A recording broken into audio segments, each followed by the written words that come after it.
تسببت منظمة غلوري للكيك بوكسينج بحرب كلامية بين ريكو فيرهوفن وجمال بن صديق.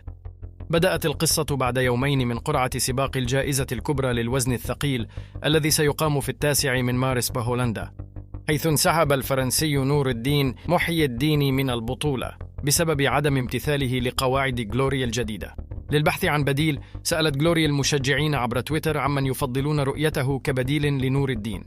أمكن للجماهير حينها التصويت بين بنيامين أديغبوي، جمال بن صديق وجهاد كيبينيك، وبطبيعة الحال المغربي فاز بدون منازع، لكن المنظمة فاجأت الجميع وأعلنت أن بنيامين أديغبوي سيدخل في مكان نور الدين في سباق الجائزة الكبرى، وسيواجه المغربي نبيل خشاب بهولندا.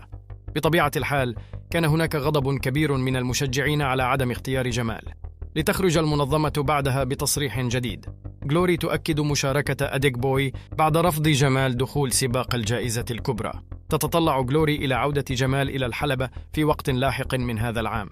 ريكو كرد على المغاربة الذين يقولون إن المنظمة تحميه قال: قبل أن يبدأ الجميع في البكاء مرة أخرى، غلوري طلبت من جمال المشاركة لكنه رفض، لذلك لا أحد يحمي أحدا.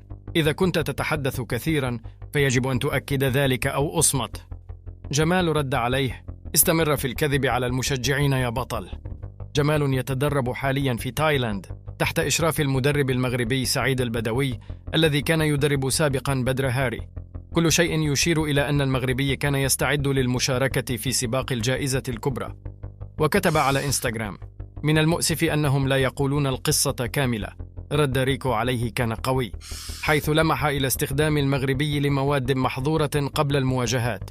من برأيك يقول الحقيقة، جمال أو غلوري؟